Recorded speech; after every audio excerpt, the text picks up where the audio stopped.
Oke, baik kita mulai ya, karena sudah jam 8.02. Oke, baik. Assalamualaikum warahmatullahi wabarakatuh. Waalaikumsalam warahmatullahi wabarakatuh. Kenapa lemas sekali pagi ini, pagi yang mendung? Kalau di Medan di sini masih mendung dan gerimis sebenarnya sudah jatuh juga. Oke, jadi pada kesempatan pagi hari ini kita akan memulainya dengan semangat dan juga doa. Di sini masih ada 14 partisipan termasuk saya, berarti kalian kemungkinannya masih ada 13. Ya, masih sedikit sekali dibandingkan dengan jumlah kalian. Tapi nggak apa-apa karena sudah waktunya jam 8.02, maka kita mulai saja. Oke, untuk memperoleh keberkahan pada pembelajaran kali ini, maka silakan berdoa terlebih dahulu. Silakan berdoa.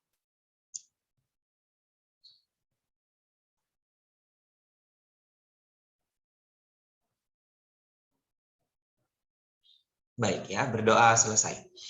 Oke.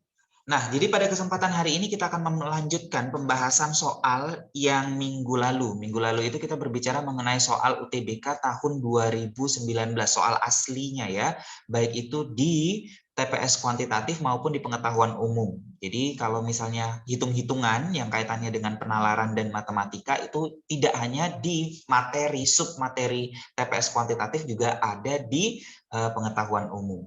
Oke, kita lanjutkan. Kalau yang kemarin kita sudah sampai ke nomor 15, kalau sekarang kita akan mulai lagi dari soal nomor 16.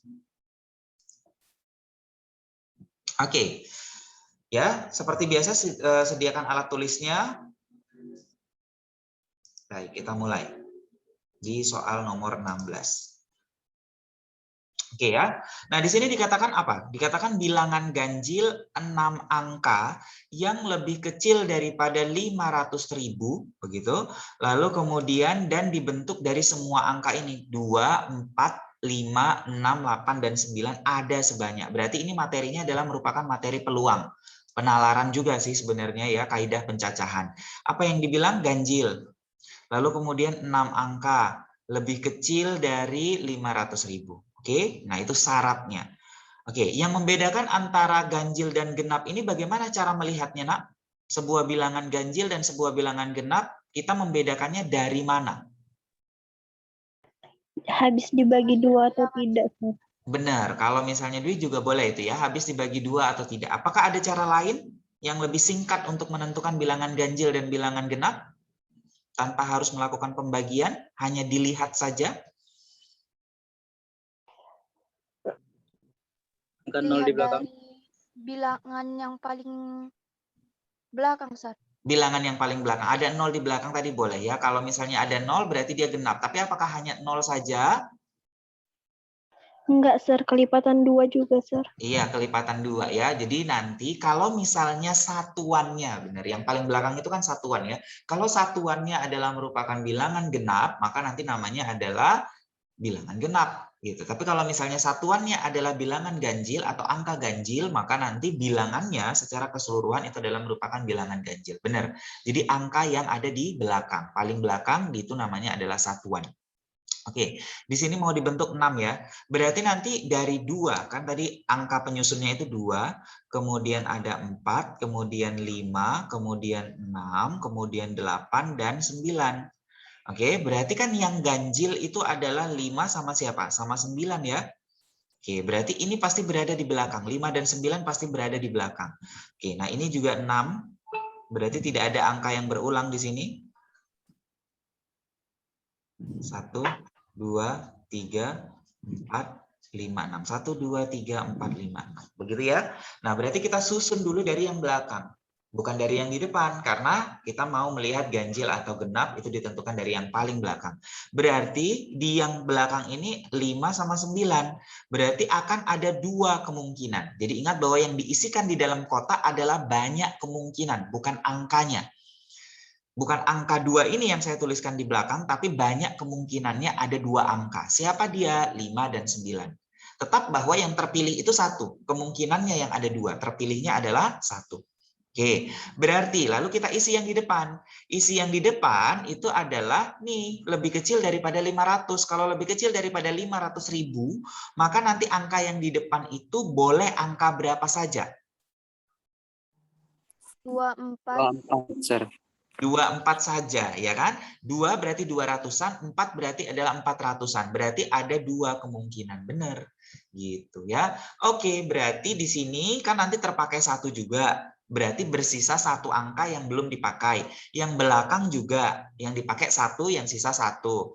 Nah, angka-angka itu yang sisanya berarti sisa 2 ya. 1 dari depan, 1 dari belakang. Akan bergabung dengan angka yang lain yang belum pernah dipakai sama sekali. Oke. Nah, berarti di sini ada berapa kemungkinan habis 2? 4, Sar. 4, benar. Karena kan dari 6 angka udah dipakai 2. 2 itu adalah 1 di depan, 1 di belakang. Berarti ada 2 yang sudah terpakai. Oke, berarti tinggal 4 lagi. 4 lagi udah dipakai berarti tinggal berapa? 3, Sar. 3. Lalu kemudian 2, kemudian 1. Gitu ya. Jadi yang paling penting adalah kenapa 2, 4, 3, 2, 1, 2 ini ya. Oke, itu udah alasannya sudah tahu. Berarti kalau sudah dapat berarti tinggal dikaliin aja. Berarti jawabannya berapa ya? 2 kali 4 kali 3 kali 2 kali 1 kali 2. 96, Sar. 96. Thank you. Itu dia. Berarti jawabannya adalah yang D. Paham? Kira-kira bisa? Bisa, Sar. Bisa ya. Oke. Jadi ingat bahwa genap ganjil itu ditentukan dari belakangnya. Angka paling belakang atau angka satuannya. Kalau misalnya matematik itu ada namanya satuan. Lanjut lagi, kita ke soal nomor 17. Ini juga soal asli. Ya, lihat peluang. Nah, apa yang kalian pelajari di kelas 9 nih? Peluang sukses seseorang melemparkan bola ke keranjang basket adalah 3/5. Jika dia melemparkan bola tersebut 3 kali, maka peluang sukses semua lemparan itu. Itu artinya apa? Artinya bahwa lemparan pertama sukses. Lemparan kedua sukses. Lemparan ketiga sukses. Kan gitu ya. Ini adalah lemparan 1, lemparan 2, lemparan yang ketiga. Dan ini terjadinya adalah sekaligus ya kan, berarti sukses dan sukses dan sukses. Kalau dan berarti dia di apa? Dikali atau ditambah? Dikali, Sar. Dikali. Oke. Nah, berarti nanti di sini adalah 3/5 gitu ya, karena peluang sukses memang yang dibuat dikali sama ya sukses lagi, berarti 3/5, sukses lagi berarti 3/5. Udah, berarti hasilnya berapa? 27 pasti atas 27. per 1/125 ya. Oke. Nah, itu dia. Nah, kalau soal nomor 17 ini diubah, misalnya gini, melemparnya tetap 3 kali, tapi peluang sukses pada lemparan ketiga adalah, ayo gimana? Kalau peluang suksesnya itu pada lemparan ketiga saja, berarti lemparan pertama dia sukses atau gagal? Gagal, Sir. Gagal ya, gagal. Nih, ini misalnya contoh lain ya. Kemudian yang kedua, sukses atau gagal? Gagal, Sar. Gagal, karena dia berhasilnya atau suksesnya hanya pada lemparan ketiga. Berarti di sininya baru sukses. Kalau ini, bagaimanakah jawabannya? Kalau suksesnya adalah 3/5, berapakah peluang gagal? 2/5, Sar. 2/5. Dari mana 2/5? 1 dikurang 3/5. 1 kurang 3/5. Oke, alasannya lagi. Kenapa 1? Kenapa nggak 2? Kenapa nggak 1? Cuma 1 yang sukses. Karena apa tadi? Boleh dilihat, boleh diulang? Karena Karena 1 itu udah pasti, Sar. Karena nilai tertinggi dari sebuah peluang adalah 1. Jika peluang itu bernilai 1, maka itu yang dinamakan dengan kejadian yang pasti terjadi. Benar. Nilai peluang itu paling tinggi 1 ya. Jadi dia paling tinggi 1, berarti yang paling tinggi itulah 1 kurang 3/5. Berarti hasilnya adalah 2/5. Jadi soal ini nih banyak variasinya. Bentuk kayak gini. Jadi misalnya hari pertama keluar yang kayak gini. Hari kedua bisa saja ini temanya, tapi bisa saja yang ditanyakan adalah, oh suksesnya pada lemparan ke 3 begitu. Berarti jawabannya kalau yang kayak gini, maka nanti jadinya adalah 2/5 kali. 2/5 kalikan dengan 3/5. Begitu ya? Paham ya kira-kira? Paham, Sar. Paham. Oke, good. Itu dia. Lanjut lagi kita ke nomor 18. Apa ini? Oh, ini mengenai bilangan. Balik lagi ke bilangan. Bilangan prima, P dan Q berbeda. Oke, yang lebih kecil daripada 12. Jika selisih antara P dan Q tidak habis dibagi 4, maka P tambah Q yang mungkin adalah nomor berapa? Oke, kita daftarkan aja dulu bilangan prima yang lebih kecil dari 12. Berapa saja? 2, 3, 5, 5, 7, 11. Ya kan? Ini ya. Ini adalah kemungkinan daripada nilai P dan nilai Q. Nah, maka kita cari ini komplemennya. Coba kita cari komplemennya. PQ habis dibagi 4. Pada saat kapankah PQ habis dibagi 4? Berarti P kurang Q ya. Berarti 4 membagi gitu. Kalau misalnya simbol membagi nih, berarti membagi PQ. Habis dibagi. Yuk, berapa berarti nilainya? 73 ya. 7 kurang 3 kan gitu ya. Kan ini 4 ya. 4. Ini habis dibagi, tentunya habis dibagi 4. Atau modulo sama dengan 0 modulo 4 begitu ya, karena dia habis dibagi. Udah kan? Nah, berarti kalau PQ-nya 7 sama 3, maka ini tidak terpenuhi. Maka P tambah Q tidak mungkin berapa?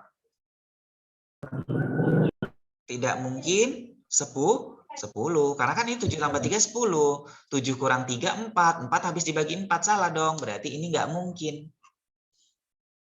Karena yang ditanya adalah yang mana yang mungkin. Oke, dapat? Nah, 7. 7 apakah mungkin terjadi P tambah Q? 7 itu berapa berarti? 5 tambah 2, ya kan? Iya. Oke, 5 tambah 2 nih.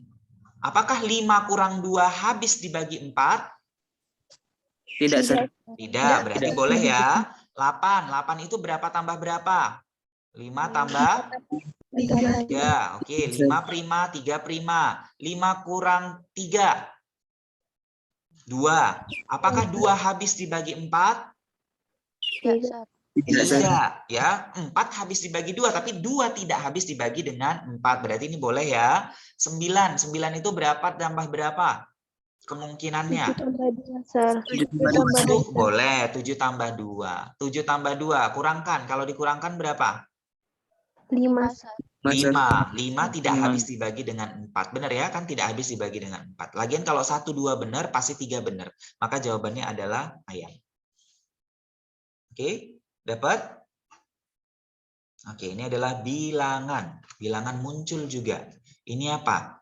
Oke, 19. 19 ini adalah persamaan garis lurus. Materi kelas berapa? 8. 8 nggak sih? Ya kan? Persamaan garis lurus. Suatu garis pada bidang XY melalui titik 3,1 mempunyai gradien 1/3. Gradien apa ya? Kalau di bahasa Indonesia kan? Kemiringan, Sir. Kemiringan siapa? Kemiringan garis ya, kemiringan garis harus jelas tuh kemiringan garis. Manakah di antara titik dengan koordinat berikut yang terletak pada garis itu? Nah, berarti kita harus tahu dulu dong nama garisnya apa. Yuk, kalau PGL teorinya, kalau persamaan garis lurus ya, yang melalui sebuah titik dengan gradien tertentu. Ingat nggak perumusannya apa ya? Y kurang Y1 sama dengan M kali X kurang X1, Sir. Mantap. Mukti Salim ya? Tadi yang ngomong. Iya, Sir. Ya, oke, good. Ya, memang ini Y kurang Y1 sama dengan M dalam kurung X kurang X1. Siapakah X1-nya? 3, Sir. 3. Siapakah Y1-nya? 1, Sir. 1 ya, X dan Y tidak diganti. Yang diganti adalah X1, Y1. M-nya adalah udah 1/3. Gitu aja ya. Berarti nanti jadinya adalah Y mana nih? Y kurang 1 sama dengan 1/3 dalam kurung X kurang 3. Berarti Y sama dengan berapa? Langsung 1/3 X aja. Cocok? Min satunya habis. Kiri kanan. Iya, Sir. Setuju? Setuju, Sar. Setuju, Sar. 7 ya, karena min satunya ini kan min 1 nih, min 3 kali sepertiga kan min 1. Di kiri juga ada min 1 ya, habislah mereka. Oke, udah tes. Nih ya, dites nih. Apakah satu benar min 3,0? Berarti X-nya min 3. Kalau dia min 3, Y-nya berapa? Min Min 1, 1, Sar. Min satu, 1, Sar. berarti pernyataan 1 salah. Kalau pernyataan 1 salah, berarti ini ditepis. Ini ditepis dan ini ditepis. Begitu saja kan? Oke, berarti tinggal C sama D. Oke, tes lagi yang kedua. Yang kedua 0,0. Benar nggak 0,0? Benar, Sar. Benar. Benar, Sar. karena kalau X-nya 0, ini kan habis. Berarti nanti Y-nya 0. Ya udah, memang benar. Benar. Nah, 3 nggak perlu lagi ya dites. Karena kan kita hanya mengetesnya antara 2 dan 4. Lagian ini berarti jawabannya apa? Tanpa kita harus tes lagi. Hanya Yang C, dua dan benar, 2 dan 4, begitu aja. Gampang kan? Jadi kalau 1 udah salah, itu lebih gampang. Karena A pasti salah, B pasti salah, dan E pasti salah. Udah tinggal tes aja 2. 2 benar atau salah. Kalau 2-nya benar, berarti jawabannya C. Kalau 2-nya salah, berarti jawabannya D. Gitu aja. Jadi nggak perlu lagi dites. Lagian kalau mau dites, boleh ya. Kalau ini min 6. Min 6 berarti nanti hasilnya adalah Y-nya bukan 4, tapi Y-nya adalah berapa? Kalau X-nya min 6. dua, Sar. Min 2, Dua, benar. Iya, benar. Kalau ini benar ya, pasti 6. X-nya 6. Berarti sepertiga kali 6 kan 2. Pas. Gitu. Jadi ini juga pasti benar. Ini salah. Bukan min 6,4, tapi min 6, min 2. Itu ya, PGL. Benar. Thank you. Lanjut. Oh, ini apa? Statistik ya. Tapi statistiknya bukan yang rumit ini. Sepertinya hanya penyajian data. Oke, berarti ini materi statistika.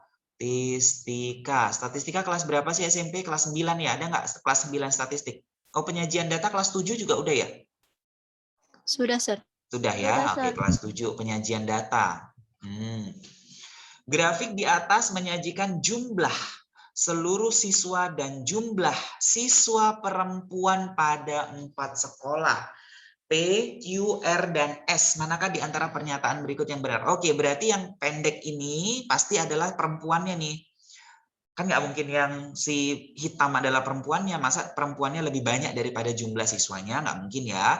Berarti yang di blok hitam itu adalah total keseluruhan, jumlah siswa seluruhnya. Sedangkan kalau di abu-abu itu adalah perempuan. Berarti laki-lakinya berapa di sekolah P? Kita hitung dulu laki-lakinya. 170, Sar. 170, thank you. Karena tinggal dikurangin aja ya, 350 kurang 180. Kemudian ini berapa nih? 280, 90, Sar. 90. Iya, cuma 90 ya. Oke, ini berapa? 100, 200. Kalau yang ini terakhir di sekolah S, 170. Oke. Oke, pernyataannya bilang apa sih? Rasio ya, perbandingan. Jumlah siswa perempuan dan jumlah siswa laki-laki di sekolah S lebih besar daripada sekolah R. Nggak tahu. Oke, yang gampang yang mana nih pernyataannya yang bisa dites secara gampang? 4 ya, 4 itu gampang ya ngetesnya kan. Jumlah siswa laki-laki lebih besar daripada jumlah siswa perempuan di 4 sekolah tersebut. Benar nggak? Laki-laki lebih besar daripada perempuannya. Laki-laki. Nah, ya langsung aja ya tanpa harus kita hitung ya. Lihat ini. Ini perempuannya 180, di sini 170, berarti menang perempuan 10, menang perempuan 10 kan. Kemudian ini menang perempuan berapa? 100, menang perempuan 20, menang perempuan 30. Udah menang perempuan semua di sini. Ya nggak mungkin dong laki-lakinya lebih banyak dibandingkan dengan perempuannya, sedangkan perempuan itu jumlahnya jauh lebih banyak dibandingkan dengan laki-laki. Berarti ini salah. Kalau salah, berarti nanti ini salah, ini salah, ini salah ya. Nah, oke, itu dia. Jadi C, D, dan E itu salah. Berarti apa nih yang kita tes? Yang kita tes adalah pernyataan yang kedua saja ya. Nih ya, kan perbedaan antara A dan B itu adalah 2. Yaitu strateginya. 2. Kalau 2 benar, berarti jawabannya ayam. Kalau 2 salah, berarti jawabannya bola. Itu triknya. Kalau mau ngetes dari yang 4.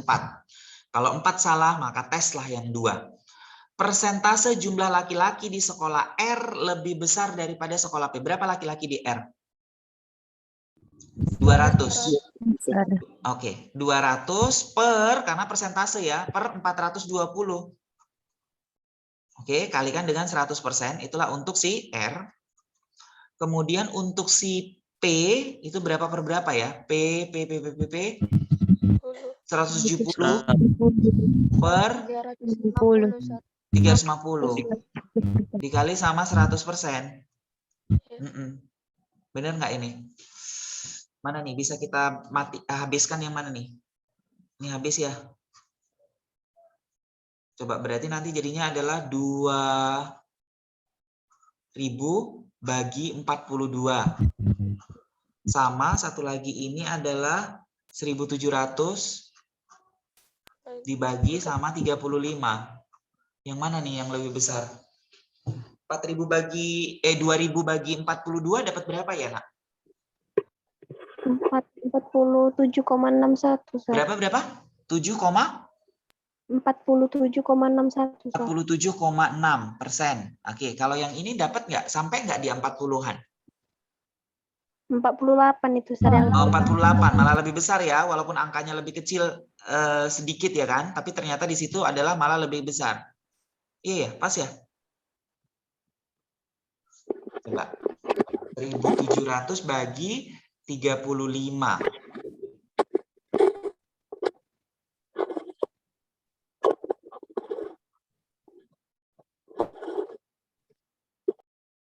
Berapa ya 1700 bagi 35? Cocok nggak perhitungannya? Coba coret-coret. Iya, 48, sekian. Yang satu lagi adalah 2000 bagi 42. 47. Ah, berarti apakah benar pernyataan yang kedua? Salah. Salah ya, salah. Nggak bisa nih. Masa ini lebih besar, R-nya lebih kecil dong harusnya. Berarti jawabannya adalah bola. Gitu. Jadi nggak usah dites semua ya. Karena angkanya lumayan loh kalau misalnya kalian ngetes itu kan rasio. Nah, kalau misalnya mau ngetesnya gimana? Kalau misalnya mau dihitung satu-satu, ini berapa? Rasio jumlah perempuan dan jumlah laki-laki di sekolah S. Rasio S berarti ini ya 200 perempuan kan? 200 per 170. Nah, apakah lebih besar dibandingkan dengan si R? R itu adalah 220 per 200. Nah, ini bisa dites. Apakah memang ini lebih besar 200 per 170 dibandingkan dengan 220 per 200. Ini berarti 20 bagi 17. Gitu.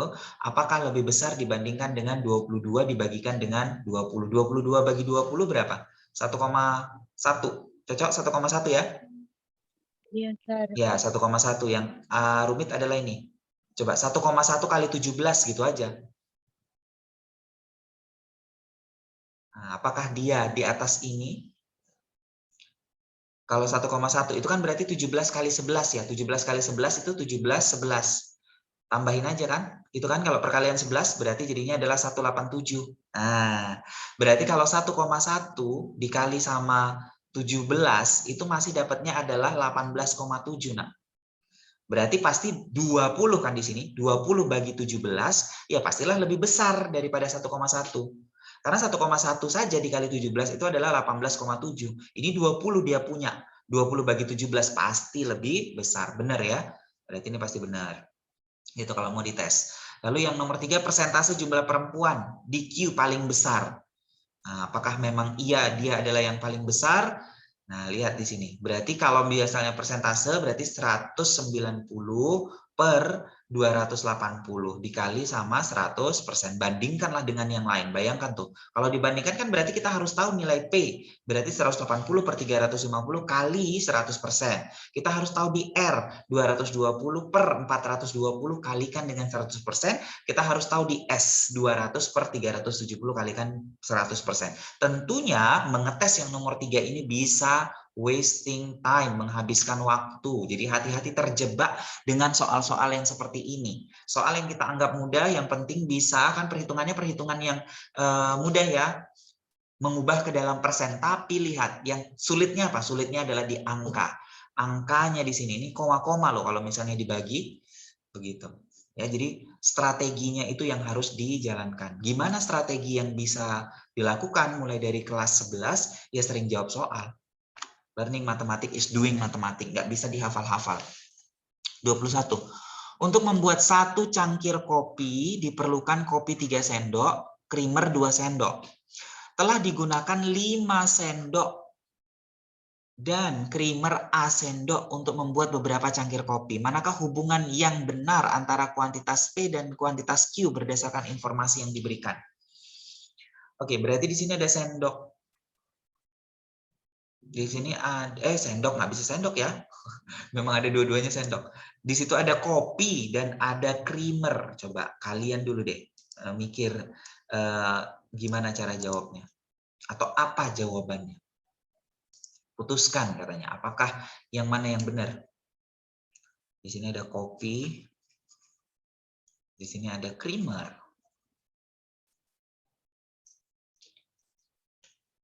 Silakan penalarannya.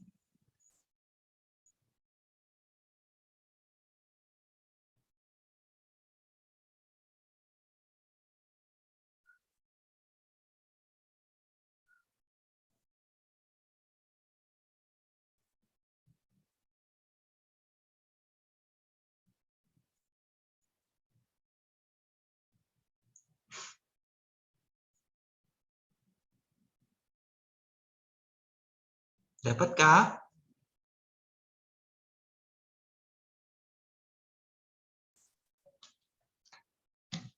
Apakah P lebih besar dari Q? Q lebih besar dari P, P sama dengan Q, atau informasi yang diberikan tidak cukup?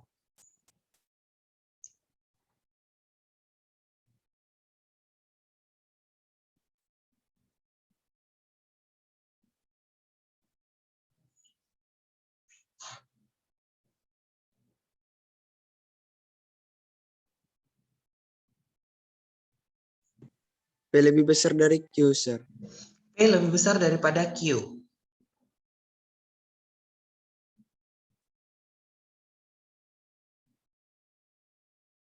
Oh ya?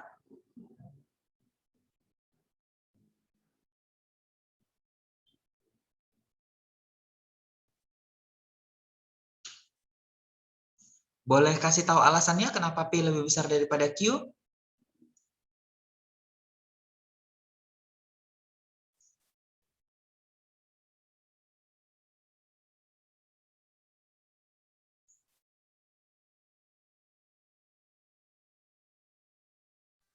Yang P itu kopi kan, Sir, dan Q itu creamer, Sir. No. P itu adalah 3A, nak. P adalah 3A, kuantitas dari 3A. Apakah 3A-nya itu lebih besar daripada 10? Gitu. No, bukan. A saja, berarti kita dari pernyataan ini, kita harus tahu berapa nilai A. Kalau A bisa diketahui, berarti jawabannya A, B, C. Kalau A tidak diketahui, berarti jawabannya D. Gitu dia. Sekarang pertanyaan saya. Oh iya, Sir. P besar Q, Sir. P Iya, besar P Q. lebih besar. Kenapa? Karena kopi sama Karena, creamer Sir, itu beda selisih creamernya 1, Sir. 5, Sir. Berarti A-nya 5 kali 4, 2, Sir. 10, Sir. 5 kali 2, 10. Coba. Saya ini nih ya. Coba ya. Kopi kan 3 sendok. Creamernya 2. Kalau kopi 3, creamernya ditambahin 2. Jadi dalam satu cangkir, kopinya 3 sendok. Tuh, 2, 3, masukkan kopi. Lalu masukkan creamer lagi. 1, 2. Creamer itu gula gitu ya. Yang kayak gula itu loh. Udah, masukkanlah itu. Cing, gitu. Oke. Nah, lalu kemudian kejadiannya adalah di sini telah digunakan 5 sendok kopi A creamer untuk beberapa cangkir kopi. Gimana? 4 creamernya, Sir. Karena kopi sama creamer itu selisih 1, Sir. Tapi jadi beda dong nanti perbandingannya kalau misalnya kita buat 4, Nak. Sir, Ya, boleh. Q lebih besar daripada P, Sir. Q lebih besar daripada, berarti 10 lebih besar daripada 3A. Iya, Sir. A-nya 3,2. A-nya 3, dari mana dapat A kok 3,2? Pakai perbandingannya, Sir. Oke, benar, idenya benar, pakai perbandingan. Nah, sekarang perbandingannya perbandingan apa ya? Karena perbandingan itu ada dua kan, perbandingan senilai dan berbalik nilai. Di sini perbandingannya senilai atau berbalik nilai? Senilai, Sir. Senilai, benar. Kenapa? Karena kan kalau kopinya makin banyak ditambahkan, creamernya juga harus makin banyak kan ditambahin, gitu ya. Artinya bahwa kalau kita mau nyendok kopi, ya kita harus nambahin creamernya juga, berarti dia senilai. Satu naik, gitu ya. Nah, berarti kalau begitu, kalau dia senilai, berarti yang kita bisa buat apa nih dari sini? 3/5 sama dengan 2/A, gitu kan? Kalau dia adalah senilai. Oke, benar. Apakah A-nya 3,2? Wait, gimana caranya? A-nya 10/3, Sir. Iya, A-nya 10/3. 10/3 itu berapa koma berapa ya? 3,3, 3,3, Sir. iya 3,33333 gitu ya. Oke, berarti ya A-nya sama dengan 10/3. Dapat ya 10/3 itu dari sini ya. Ini kan 10 nih. 5 kali 2 10 dibagi dengan 3. Oke, A-nya gini aja 10/3. Oke, kalau A-nya adalah 10/3, berapa kan nilai P? 10, Sir. Ya, 10. Maka jawabannya adalah cantik ya. Good, itu dia. Maka jawabannya adalah C. Karena sama-sama 10, P-nya 10 dan Q-nya adalah 10. Dapat? Oke ya. Lanjut lagi, 22. Apa ini? Ini biasa ini. Ini apa? Persamaan ya, persamaan linier. Satu variabel. Oke, P-nya katanya 20.000, Q-nya adalah jumlah uang minimal yang cukup untuk membeli salah satu dari buku atau pensil. Oke, yuk.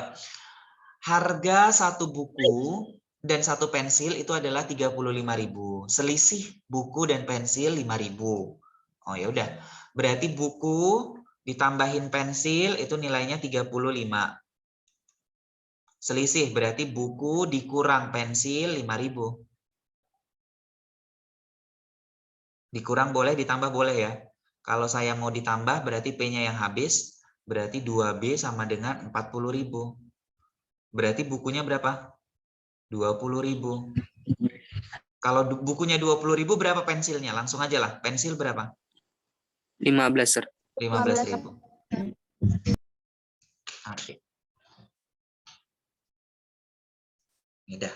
Bukunya dapat 20.000, pensilnya dapat 15.000. Apakah jawabannya? Langsung. Penalarannya. Pas, Sir. P lebih besar dari Q, Sir.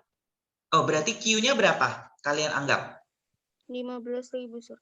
15.000. Iya, Sir. Jumlah uang minimal yang cukup untuk membeli salah satu dari buku atau pensil. C, Sir. P, Sir. Iya benar. Kenapa C? Karena kan Sir minimal berarti batas paling akhir kan seperti 20.000, Sir. Iya, karena kalau dia 15.000, dia nggak bisa beli buku. Iya nggak sih? Iya, Sir. Benar. Jadi kan dia bisa, kan atau nih ya, atau. Kalau atau itu berarti bisa beli buku, satu, bisa beli pensil, satu, atau bisa beli buku dan pensil. Kan nggak mungkin bisa beli buku dan pensil, berarti kalau itu nggak minimal ya. Jadi minimalnya dia harus punya 20.000, nak. Kenapa? Karena dia bisa beli buku atau dia bisa beli pensil.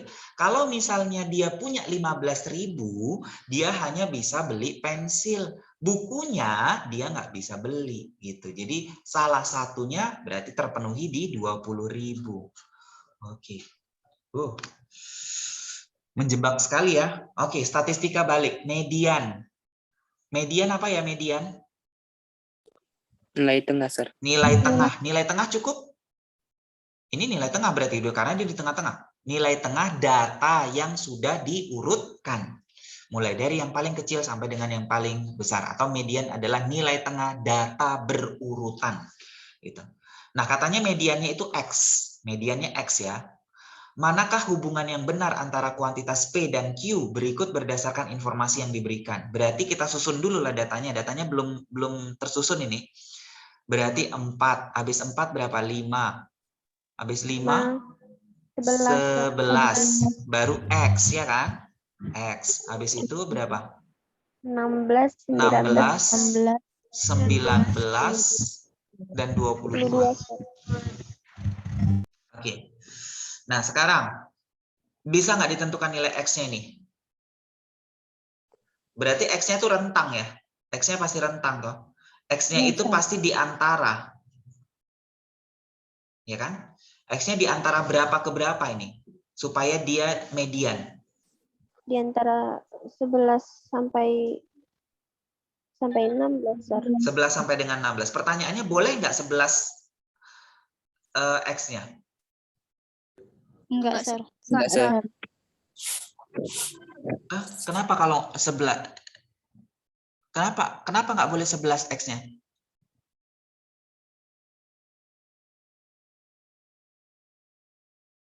Kalau 11, mediannya berapa? Mediannya di tengah ini atau berubah mediannya? Nggak berubah, Sir. Nggak berubah, boleh Boleh, ya? Sir. 11 boleh ya? Tapi kalau Boleh. 10 boleh nggak 10 X-nya? Enggak, Sir. Nggak. X-nya boleh nggak 16? Boleh, Sir. Boleh, berarti ini pakai tanda sama dengan. Dapat ya? Gitu dia. Berarti X-nya itu boleh 11, boleh 16, dan di antara itu boleh. Boleh 12, boleh 13, boleh 14, boleh 15, dan seterusnya. Itulah nilai daripada X ya. Ini bisa kita cari X-nya. Nah, X-nya ini. Nah, bisakah kita membandingkan antara sesuatu yang berada di rentang, ini kan di rentang nih, 11 sampai dengan 16, dan nilai Q, rata-rata data? Enggak, Sir. Nggak bisa ya, karena kan dia di rentang. Berarti banyak kemungkinannya nih, banyak kemungkinan antara nilai P dengan nilai Q. Begitu, berarti jawabannya adalah nih. Karena nilai P ini tidak satu nilai, nah. Dia bisa 11, bisa 12, bisa 13, bisa 14, bisa 15, bisa 16. Bisa juga 11,5. Kan bisa, karena datanya tidak disebutkan bahwa dia adalah merupakan bilangan bulat. 7 bilangan saja. Bilangan ini bisa bilangan bulat, bisa bilangan real. Kalau real kan berarti koma-koma juga termasuk. Gitu. Jadi bisa macam-macam nilainya. Nah, ini apa? Aljabar ya. Ini aljabar, Nah, paling ini kelas 8 ini. Aljabar, kasih bentuk aljabar. X-nya lebih besar daripada 2. Manakah hubungan yang benar antara kuantitas P dengan Q berikut berdasarkan informasi yang diberikan? Yuk. Ini bisa dipecah nggak nih? 1 kurang X pangkat 4 itu dipecah jadi berapa ya? Ingat, kalau A kuadrat kurang B kuadrat itu difaktorkan menjadi A tambah B kali A kurang B, Sir. A tambah B, A kurang B. Berarti ini dipecah menjadi 1 kurang X kuadrat, 1 tambah X kuadrat. Cocok? Cocok, Sir. Nah, ini berarti habis dong dengan yang bawah. Habis ya. Berarti P-nya itu kita punya 1 ditambah X kuadrat. Q-nya kita punya 2 ditambahin sama X. Kalau X-nya lebih besar daripada 2, kan udah ada ketentuan ya. Kalau X-nya lebih besar daripada 2, apakah P lebih besar dari Q, atau P sama dengan Q, atau P lebih kecil daripada Q? P besar. P lebih besar dari Q, P Sir. lebih besar dari Q, pasti ya, pasti. Gitu. Kalau misalnya ini walaupun dia di rentang, ini kan rentang juga kan? Tapi kan udah jelas ini, kita masukkan aja misalnya 3. Ya udah 3 kuadrat itu 9 tambah 1. Udah 10. Kalau di sini masih 5 begitu. Berarti pasti P lebih besar daripada Q. Terakhir, nomor 25. Ini nggak sih terakhir nggak sih? Oh, masih ada 26. Dua lagi. Segi 5 ABC ED. Nah, terbentuk dari dua segitiga siku-siku ABC dan BAD. AD katanya adalah 3. Oke, AD 3. BC, mana BC? Oh, AD, sorry, AD 3 di sini ya, AD 3. BC itu nilainya adalah 5.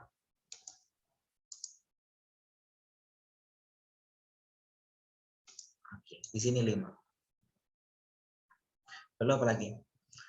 Luas segitiga AEB itu nilainya adalah 12. Luasnya 12. Berapakah jarak E ke AB? E ke AB. E ke AB berarti tingginya kan? Oke, tinggi daripada segitiga itu. Tinggi itu adalah jarak E ke AB. Oke, putuskan apakah pernyataan 1 dan 2 berikut cukup untuk menjawab pertanyaan berikut ini. Oke, kalau AC-nya itu adalah sama dengan 14. Di sini, Nak, 14. AC.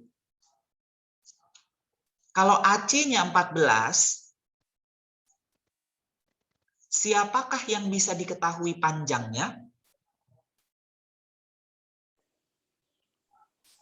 AB, A bisa. AB. Dari mana diketahuinya? Pitagoras. Pitagoras. Karena segitiga ABC adalah merupakan segitiga siku-siku di B. Nah, AB itu adalah alas. Iya nggak sih? Jadi berapapun, ini kan udah dapat nih. Kan kita nggak perlu tahu berapa nilainya. Karena yang diminta adalah kalau AC-nya dikasih tahu, bisa nggak mencari tingginya. Kan gitu. Nah, coba kalau AC-nya dikasih tahu 14, berarti dapatlah AB efeknya. Karena dapat AB, apakah tingginya bisa diketahui? Bisa, Sir. Bisa. Kenapa? Karena luas daripada segitiga itu adalah setengah kali alas kali tinggi. Luasnya udah dapat 12. Setengah dikali alas. Alasnya AB. AB-nya udah dapat. Tingginya, nah itulah yang dicari. Berarti tinggi ini adalah 12 dibagi dengan setengah AB. Bisa. Cukup. Ya. Oke. BD. Kalau BD-nya dikasih tahu. BD-nya berapa? 12. Ayo. Bisa nggak menjawab tingginya? Kalau Bisa, Sir. BD-nya bisa ya. Kalau BD-nya adalah 12 berarti sama. Sisi AB pasti diketahui dengan Pitagoras. Dapat ya? Dengan Pitagoras tuh dapat tuh karena dia segitiganya adalah segitiga ABD. ABD itu segitiganya. Dapat. Alasnya dapat. Kalau alasnya dapat pasti tingginya dapat. Berarti cukup. 1 saja cukup, 2 saja cukup. Mana jawabannya? D, Sir. D ya. 1 saja cukup dan 2 saja cukup. Dah terakhir. 26. Pada bangun di atas AE berpotongan dengan BD di C, berapakah X kurang Y? Nah, berapa ini X kurang Y?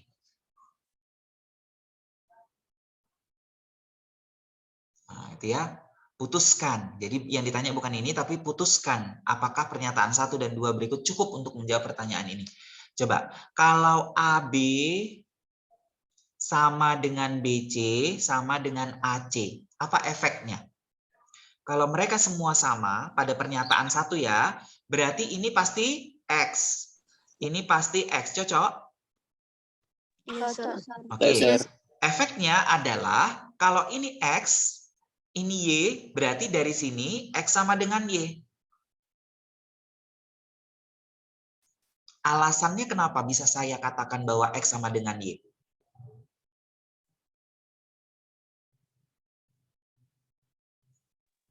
Kenapa ini saya bilang bahwa ini sama? Atau setuju nggak dulu? Nah, sebelum ke situ. Setuju nggak bahwa kalau misalnya di sini X, maka di sini juga pasti X. Maka X sama dengan Y. Setuju nggak dengan pernyataan ini? Setuju, Sir. Setuju. Kalau setuju, kenapa alasannya? Itu X sama Y bersinggungan ya, Sir? Apa? Iya, Sir. Saling bertolak belakang. Benar, bertolak belakang. Bertolak belakang ya. Sudut yang bertolak belakang itu sama besarnya. Udah, kalau X sama dengan Y, berarti X kurang Y bisa dijawab nggak? Bisa, Sir. Sir. Bisa. Berapa jawabannya kalaupun bisa dijawab? 0, Sir. 0. Berarti ini saja cukup. Cukup ya.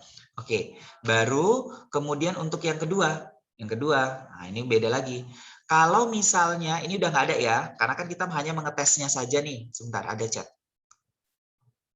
Oh iya, sebentar. Iya, benar. Benar ya Pak Jamal. Oke, sorry.